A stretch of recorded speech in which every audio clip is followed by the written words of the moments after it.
SQL, linguagem de consulta, o quê? Estruturada. Então, SQL é como se fosse mesmo uma linguagem quase de programação, né? Só que é uma linguagem voltada para consulta, né, de banco de dados. É utilizado principalmente pelos SGBDs, né, pelos sistemas gerenciadores de banco de dados. A SQL ela foi criada pela IBM entre os anos de 1964 e 1969, ok? Também ela foi criada com o objetivo de quê? De ser uma interface, né, entre o usuário e o SGBD System R, que foi o primeiro sistema gerenciador de bancos de dados relacionais. A SQL, né, é uma linguagem de manipulação de bancos de dados relacionais mais conhecida. Por quê? Hoje a grande maioria dos SGBDs que existem no mercado, né, utilizam a SQL, né, como a linguagem, como um método para fazer o quê? Para manipular os dados que eles gerenciam, que eles armazenam. Outra característica da SQL, ela é simples, né, ela possui uma grande simplicidade e grande poder de consulta. Quando a gente fala em linguagem estruturada, né, uma linguagem, quase uma linguagem de programação, a gente pode pensar que, do mesmo jeito que a gente compara uma linguagem de programação, por exemplo, a linguagem C, com algoritmos, a gente poderia comparar a linguagem SQL com a álgebra relacional, né? Uma maneira, é como se, usando o SQL, a gente estivesse construindo programas, né, que vão manipular os bancos de dados. E quando fala que ela é simples, é porque, uma vez que a gente já estudou a álgebra relacional, os conceitos de seleção, de projeção, produto cartesiano, é muito fácil adaptar essa linguagem. Essa linguagem ela é contextualizada com o ambiente dos bancos de dados. Então ela acaba se tornando simples exatamente por causa disso. Bom, então nós temos aí 3 elementos que são essenciais para que um aplicativo, para que um sistema que envolva bancos de dados seja utilizado, certo? Nós temos a aplicação, o SGBD e o banco de dados em si. Então, uma aplicação, ela vai enviar para o SGBD comandos em SQL. Por que vai enviar para o SGBD e não para o banco de dados? Porque não tem como a aplicação acessar diretamente o banco de dados. Isso quem vai fazer é o sistema gerenciador.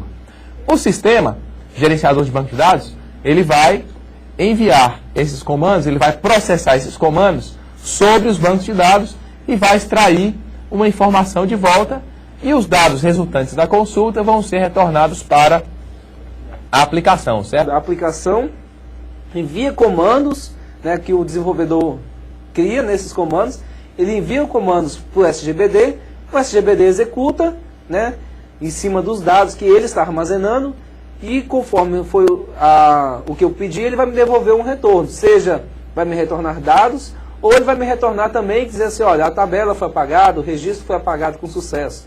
A primeira categoria dos comandos que nós vamos estudar, que a SQL está dividida, é a linguagem de definição de dados, ou seja, a DDL. Esse DDL, ele inclui comandos para quê? Para definir, alterar, criar, remover o quê? Tabelas e índices.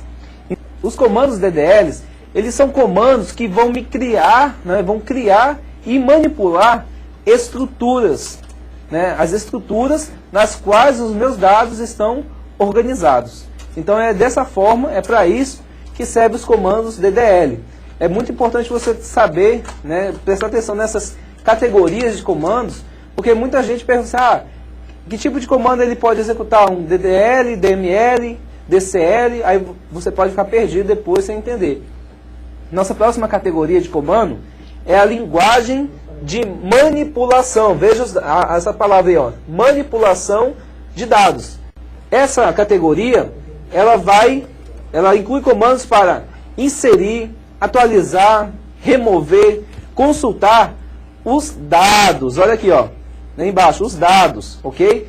Não tabelas e índices. Com esses comandos DML, eu não posso criar uma nova tabela. Entenderam?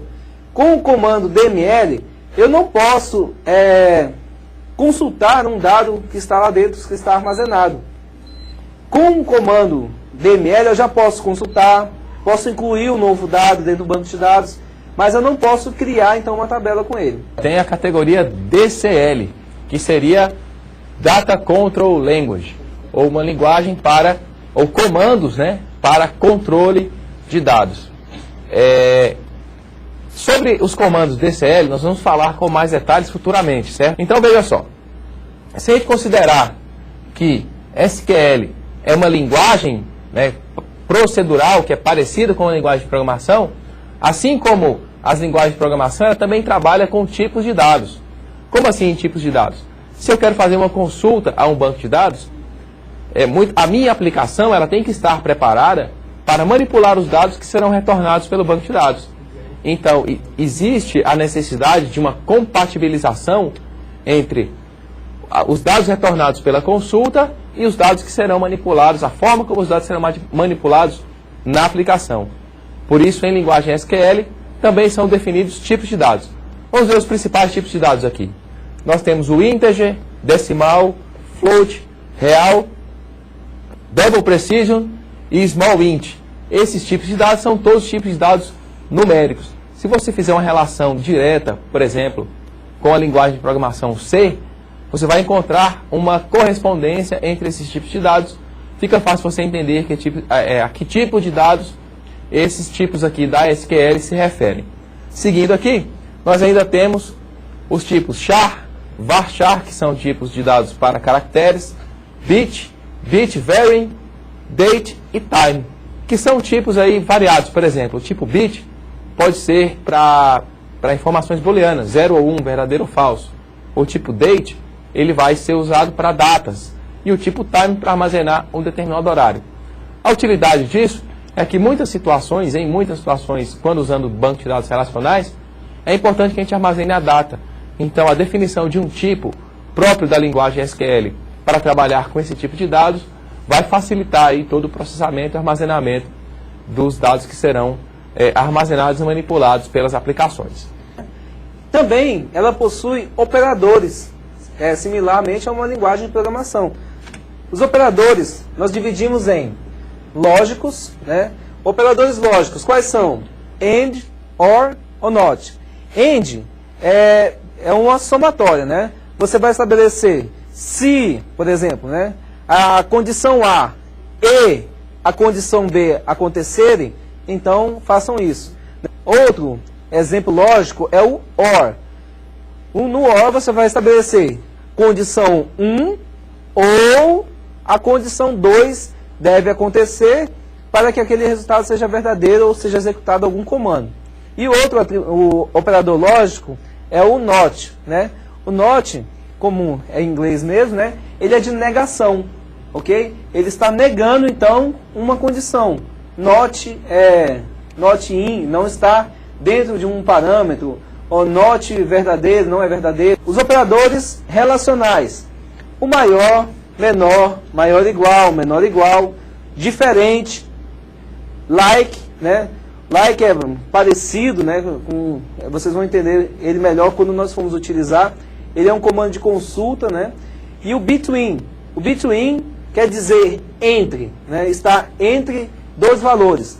Se eu disser, olha, eu quero que o banco de dados me retorne os valores, né? O número de pedidos, né, que foram realizados entre as datas 10 de novembro e 15 de novembro, tá? Ele serve para mim dizer, então, um período, né, que está entre dois valores, um inicial e um final, ok? Existem ainda os operadores aritméticos, mais, menos, vezes, divisão. E existe também as conjunturais. N quer dizer qualquer um, all quer dizer todos, existe, né, se ele existe, in se ele está dentro de alguma coisa, né, normalmente dentro de um array.